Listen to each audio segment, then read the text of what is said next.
Assalamualaikum दोस्तों, welcome to the Salman academy and we are trying to make education easier. दोस्तों, आज जो हम पोएम पढ़ने जा रहे हैं, इस पोएम का नाम है the prologue to the Canterbury tale, जिसको जियोफेरी चौसर ने लिखा था। दोस्तों, the prologue to the Canterbury tale को हम अपने आज के इस सेशन को चार पार्ट्स के अंदर डिवाइड करेंगे। पार्ट वन के अंदर हम देखेंगे introduction of the poem. Second part के अंदर हम देखेंगे कि इस पोएम की इम्पोर्टेंस क्या है और इस पोएम में क्या क्या चीज़ें इम्पोर्टेंट है। और इस वीडियो का या आज के लेक्चर का जो सबसे लंबा और लॉन्गेस्ट पार्ट है वो इनकी करेक्टराइजेशन है, और इनके करेक्टर्स पे हम सबसे ज़्यादा टाइम अपना लगाएंगे और इनके करेक्टर्स के बारे में हम देखेंगे।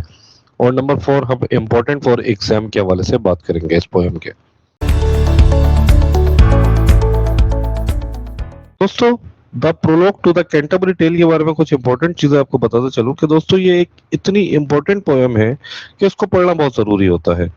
और कोई एमए का स्टूडेंट या बीएस इंग्लिश का student the prologue to the Canterbury tale पढ़े बिना उसको पास आउट नहीं कर सकता, क्योंकि एक सब्जेक्ट जिसका नाम क्लासिकल पोइट्री है, ये उसका सबसे लंबा और सबसे इंपॉर्टेंट वर्क है।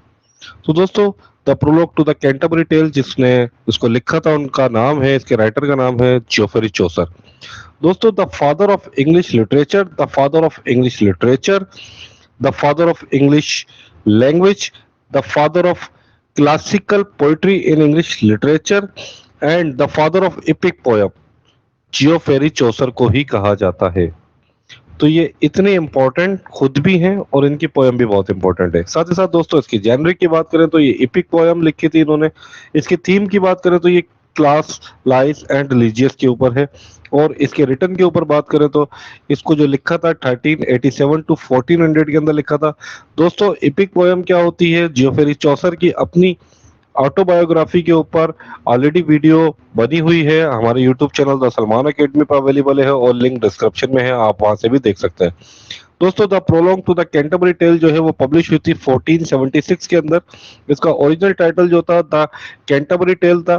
दोस्तों, इसकी एज जो लगती है वो 14 सेंचुरी मिडिल इंग्लिश से इसका बिलोंग करती है ये पोएम। और साथ ही साथ ये इंग्लिश लिटरेचर के अंदर लॉन्गेस्ट मेजर पोएम कहलाती है। दोस्तों, ये इतनी लॉन्गेस्ट पोएम थी कि ये 17,000 लाइंस के अंदर लिखी गई थी।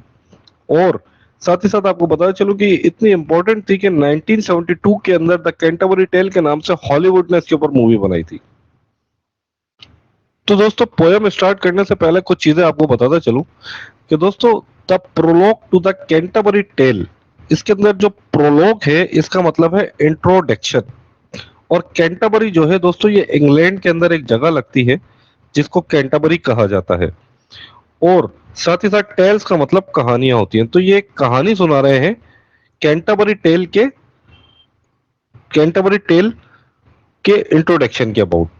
ठीक है दोस्तों, तो जिस तरह से मुस्लिम्स लोग हज करने के लिए मक्का मदीना जाते हैं, या जो हिंदू कम्युनिटी है वो जाती है तीर्थ यात्रा पर, ताकि वो अपने तमाम गुनाह यानी कि सिन जो है उनको खत्म कर सके और खुद को पाक कर सके। तो इसी तरीके से 14 सेंचुरी के अंदर जियोफेरी चौसर साहब लिखते हैं कि कुछ लोग लंदन से इंग्लैंड कैंटरबरी टेल, जहां पे थॉमस एक का शिराइन मौजूद है, वहां पे जा रहे थे ताकि वो अपने गुनाहों को माफ कर सके और अपने गुनाहों को खत्म करके खुद को पाक कर सके, अपने सिंस तारे वहां पे खत्म कर सके।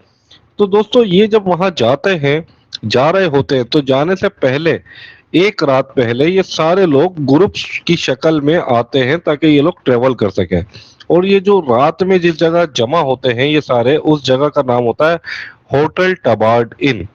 तो तबार्ड इन के अंदर ये सारे जमा होते हैं।